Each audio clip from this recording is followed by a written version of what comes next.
Allahu Allahu Allahu Allah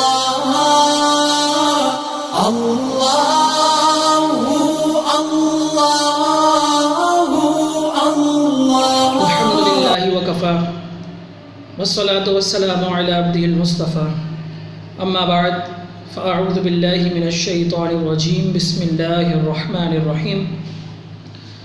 ناظرین، آج کا عنوان ہے قرآن کریم کی چھٹی صورت سورہ انعام. اس کا مختصر تعارف پیش کریں گے. اس سے پہلے اگر آپ نے اس چینل کو سبسکرائب نہیں کیا تو اس چینل کو سبسکرائب کر لیں اور ساتھ گھنٹی کے بٹن کو بھی دبا دیں تاکہ ہماری ہر آنے والی اسلامک انفارمیٹیو ویڈیو، پرانی معلومات یہ بر وقت آپ تک اس کا نوٹیفیکیشن پہنچ سکے.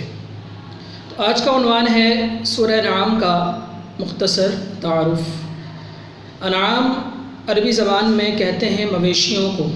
چوپائے جو 4 پاؤں والے جانور ہوتے ہیں مویشی، ان کو عربی میں کہتے ہیں انعام. اس سورہ مبارکہ کا نام انعام رکھنے کی وجہ تسمیہ یہ ہے کہ اس سورہ مبارکہ میں اس کی 2 آیات میں اللہ رب کریم نے مشرکین کے ان چوپایوں کا، ان مویشیوں کا ذکر کیا ہے کہ جن میں وہ اپنے بتوں کو حصے دار ٹھہراتے تھے.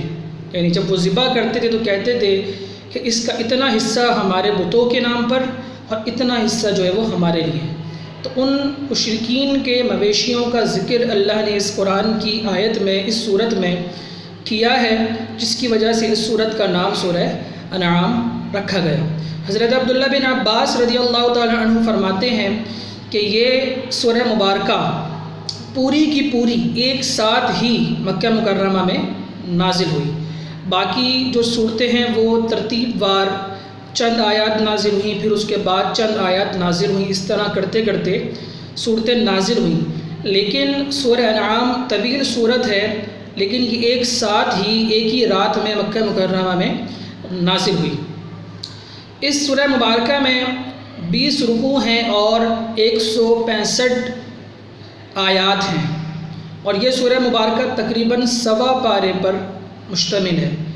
7ویں پارے کا اربع سے لے کر 8واں پارہ جہاں آدھا نصف ہو رہا ہے وہاں تک یہ سورۃ مبارکہ تقریباً 1.25 پارے پر مشتمل ہے.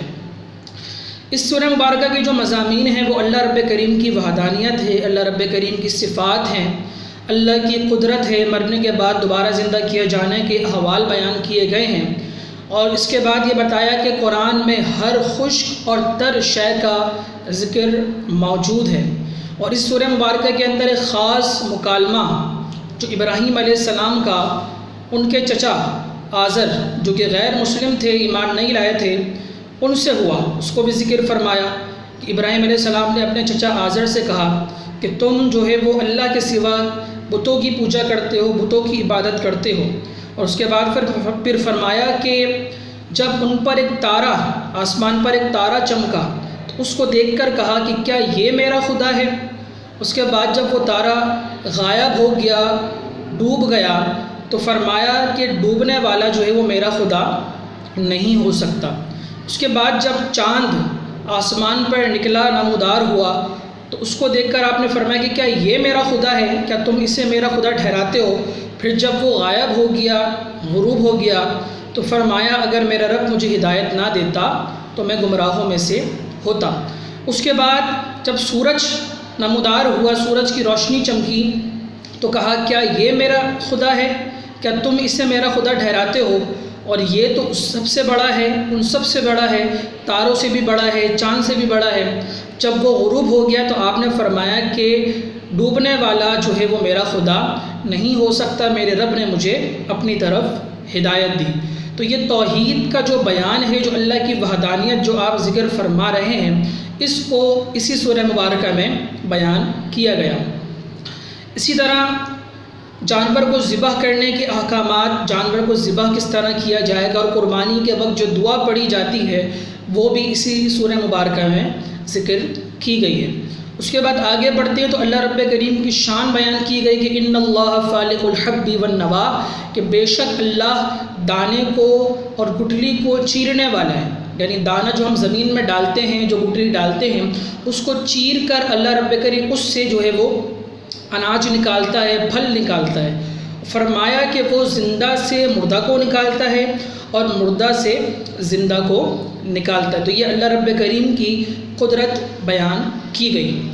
اس کے بعد جب مزید آگے بڑھتے ہیں تو قتل ناحق کی ممانعت کی گئی، اور تنگدستی کی وجہ سے اولاد کو قتل کرنے کی ممانعت کی گئی، اور پھر اس کے بعد قرآن کے احکامات اور قرآن کی شان بیان کی گئی، اسلام کی شان بیان کی گئی، اور اسی کے ساتھ خنزیر کی ممانعت کی گئی۔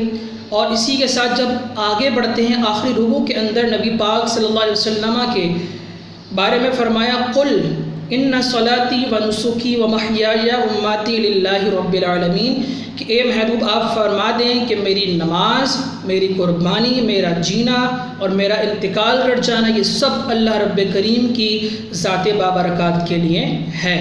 تو یہ مضامین ہیں سورہ انعام کے، جو کہ تقریباً 1.25 پارے پر مشتمل ہے۔